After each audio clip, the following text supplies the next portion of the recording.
Buckle in, because today I'm going to teach you how to predict your opponent every single time. I'm currently in my 0 delay free build map, which you can play, link in description. Join my Discord server while you're down there and let's get right into it. I'm really going to quick fire these tips off, guys, so make sure you're paying attention. If you come across someone with nothing in their box and you try to get a building piece in there, either a ramp or a cone, if you get a ramp in their box like so, you can always predict they're going to go down. So if you go like this and predict down like that, place a cone, just edit down, edit for a window, make sure it's nice and secure.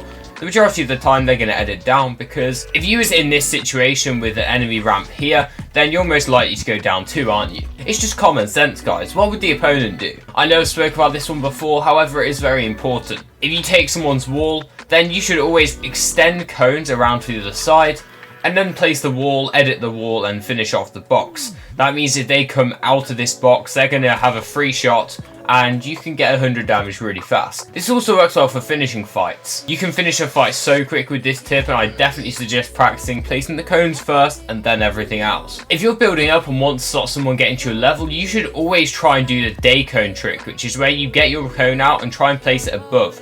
If you put it in the right place, you can actually place cones all above in these 3 slots, meaning that when someone's traveling up, if this is the player, they're completely coned off. It's super useful trick, and pro controller players use this trick all the time, trust me. You can do it off a straight wall as well. All you need is to have the crosshair slightly above, and as you can see, if we look at it in the right place, we can place a cone above it, therefore trapping the player inside if they were on a ramp like so. I couldn't recommend this one enough. I need to use it more. When it comes to predicting your opponents, none is better than the high wall. High walls can be done off 90s, off side jumps, and they are a great way to establish piece control and predict the opponent. If I'm building up and the opponent's right here and I get a high wall on him, I can then edit through and really get a full piece on him if he's still trying to go upwards from this 90. My favourite high wall move is definitely this one right here. So you're going to go up like this on a ramp, you're going to place a floor and a cone, edit one tile of the floor, place a wall here for protection, so when you do the side jump you're nice and protected. You're then going to jump up, place a floor and a ramp, and then you're going to establish your high walls up.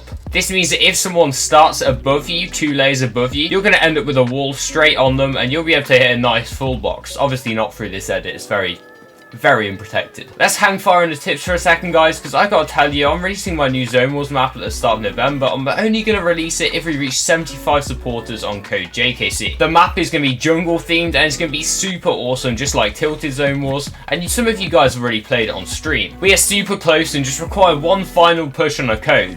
So make sure you pop it in, it costs absolutely nothing and it helps support the channel. Let's go right back into these tips. If you're attacking someone's box and you take their wall and they place a ramp inside the box, I would suggest you instantly go upwards like this and try and catch them off guard. Because the most likely outcome is they're going to edit up like so, and that means you can grab a wall to the side of them and full box them like that, because they're going to be trying to get out of this side. Likewise, if you can see through the wall that they've edited this tile first, it most likely means they're going to be going this way.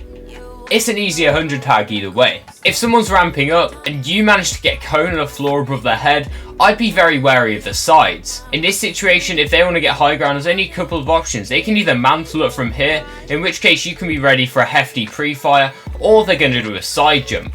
And you should pick a side, normally just the left one. You should edit a wall and a ramp like this, because when they side jump, when they edit this and do a side jump, they're going to be completely hit with a mongrel classic, and it's going to be a pretty easy shot for you, because normally after a side jump they're facing the other way. One of the most well-known jumping in the box techniques is placing a ramp behind you and jumping in like so. However, you can actually predict this move pretty easily. If you're holding a wall and someone else is right behind it, and your wall is one shot and you see them place a ramp, you should instantly assume they're going to do this trick. So what I would suggest doing is running towards the wall. You gotta run towards that wall, because they're gonna be pickaxing it, they're gonna jump through, and I want you to time it perfectly so they jump through this wall while you run out of this wall and place a wall. So you're gonna just replace the wall but from the other side. Now the player's stuck inside your box, and it should be a pretty easy time to hit them 100 at least, or maybe even kill them. You've got multiple angles after all.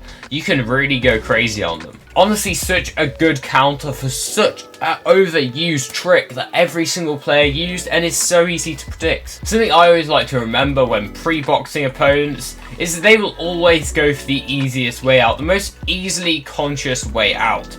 So if I was to hit someone with a box and they only had this wall right here, the one that's 1 HP, If I was to hit them with this box and that wall's their wall, where are they going to go? There's only one way out here, and that's that wall. So I'd obviously place the cones, pre-box here, make sure to not jump in, and obviously kill them. They'll go for the wall that's not there, the wall that's theirs, or just the most obvious way out. Think of it, if you were in their situation and you were boxed, where would you go? That is what you got to think about. That's the level we're talking about here. Predicting people who are going to edit out on you is a big part of Fortnite. There's lots of players that are going to do it, especially in cash cups. It's a panic move, and it sometimes works, and that's enough for most people. So if you want to predict and edit out, then you're going to want to watch out for people who are holding their wall, but then pull out their guns suddenly. If they pull out their guns suddenly, that means they're going to do something.